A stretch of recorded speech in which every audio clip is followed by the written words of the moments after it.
Greetings and welcome to another LARPcraft video. This is Ryan Harden here, not in any garb. This is going to apply for all the systems in LARPcraft. Wanted to let everybody know that we've been really busy putting in and implementing new products, new systems in place to better serve the community. One of them is in the Myths and Legends system. We're starting with the Skills Training Center going away. Players can now put their skills directly on their profile, choosing from drop-down menus and then skills fields that they can put in. They are then checked at the local colony level before games, before practices, and the elders sign off on the skills to make sure and verify that everything is correct. So this way, there's going to be instant access to setting up your profile. The next thing you'll also notice is because you don't have to put professions or specializations within the slots, you will be able to get quite a few more skills per level. And the skill level system has changed to 10,000 XP per level. So colonies will be able to adjust with their colony vaults to adjust your level and to award your XP. Your XP is no longer something that is handed in or traded. It's specifically on your character profile, marking the experience that never goes away. So it locks to your profile. So you're going to be able to build characters faster. You're going to be able to set up your character sheets instantly, and then you can take them to the game without any delay or requiring any of our volunteers. You know, you won't have to wait for that. But again, you do have to set it up correctly because your colonies will be checking before games as to whether or not you did do it correctly. If you didn't do it correctly, your account could be deleted or you could be fined a certain amount of XP if you didn't read the instructions, which are clearly marked right in the fields as to how to do, how to set it up. Let's go in now and take a look at an instructional how-to with the specific process of setting up a character profile in the new LARPcraft tracking system.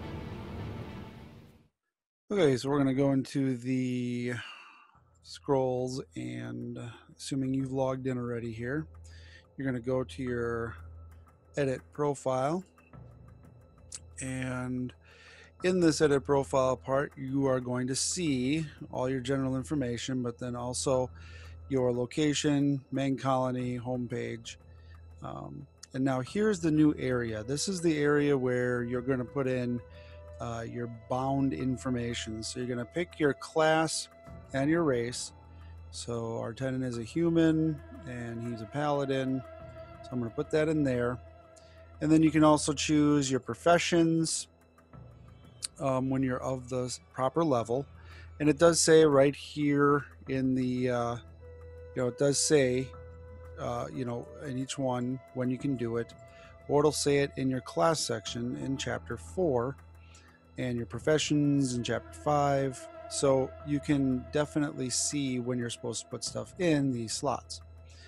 So you're going to put in the professions, and then magic elements specializations are only for magic casters who can do it. Again, you're going to see that in your class section if you can or can't do that. You're then going to go ahead and pick those specializations.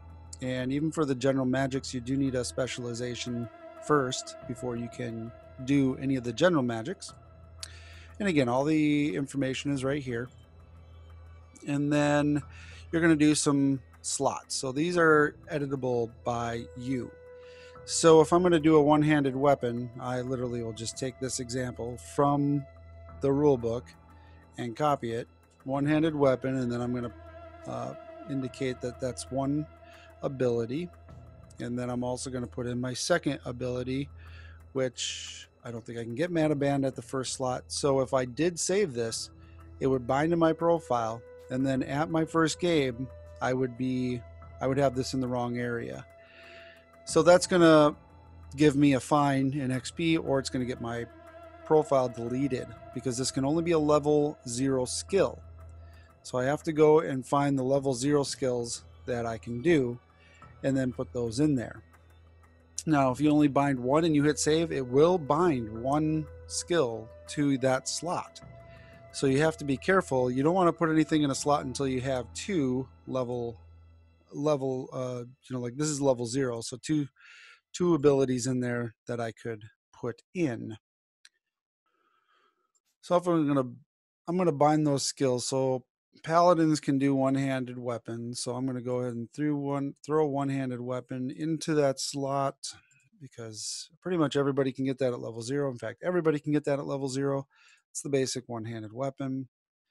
And then I'm going to go ahead and find something else I can do at 0, which mana band 1 is something I can do at 0.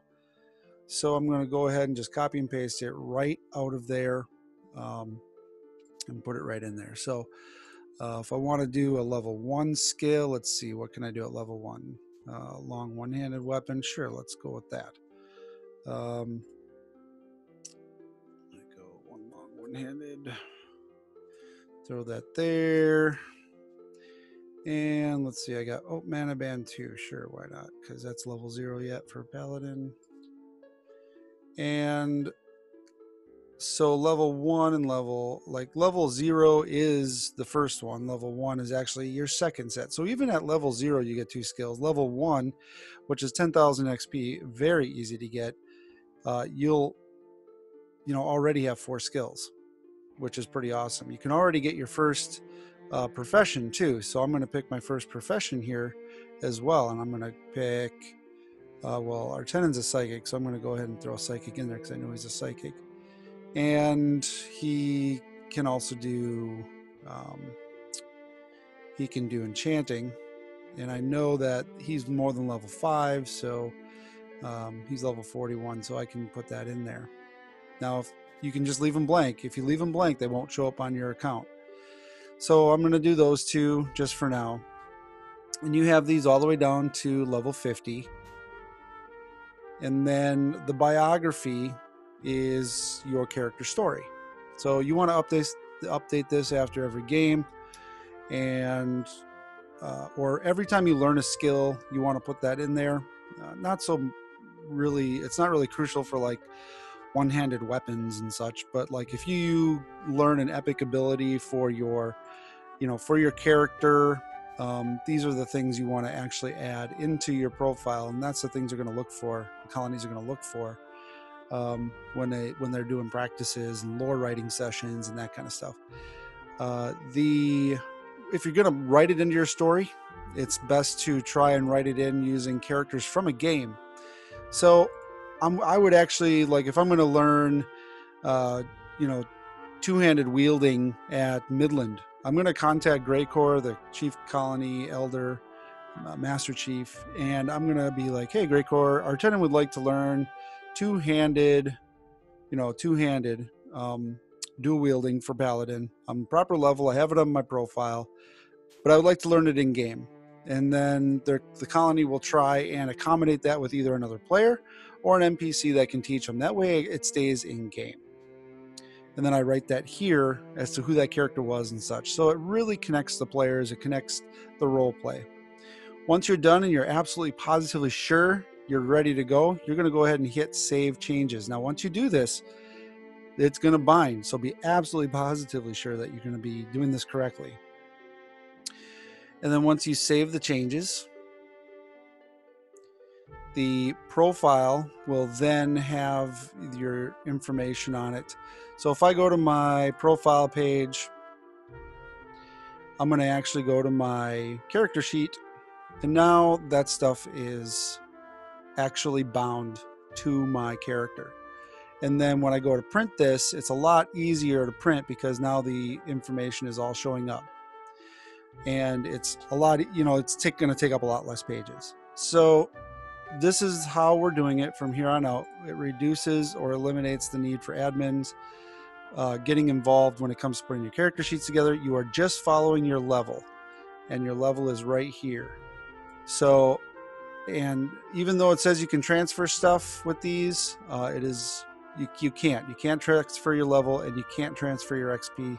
They'll either be returned to you, or you'll be fined. It won't all be returned to you, or if you keep doing it on purpose, your account will be deleted. So don't do it. Just let the colonies, these have to stay transferable so that the colonies can transfer levels and XP to you after your events and games. The Soul Achievements page, will be going away. This is why this doesn't work anymore.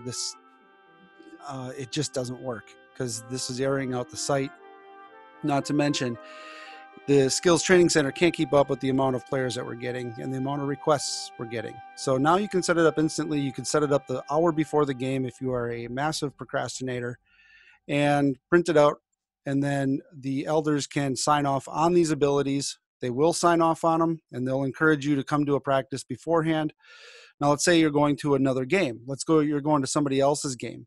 If you're going to somebody else's game, your elders in your colony can all huddle up and start signing off on sheets, because you got to have an admin, an elder or a chief elder. You'll want them to have to look at this.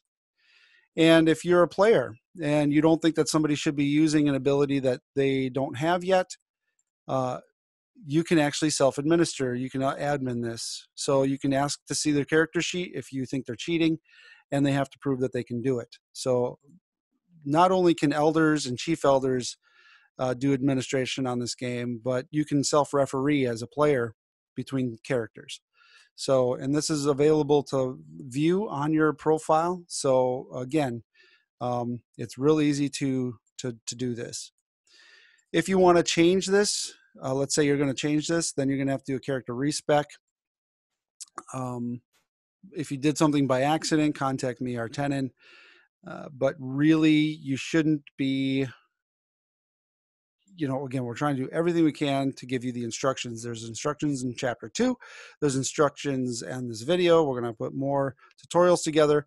And the colonies are going to be putting together some things as well. We'll put together blog posts. We're going to do everything we can to make this as easy as we can for you. So there you have the information on how to set up a character profile. Again, we want it to be as simple as possible. We want to make sure that you can grow characters more quickly. And we're going to put this into place for all of our systems throughout LARPcraft. So colonies will be able to control levels easier. Players will be able to build characters easier. You'll be able to level faster and create multiple characters, because it's always fun to play a couple of different characters when the need arises.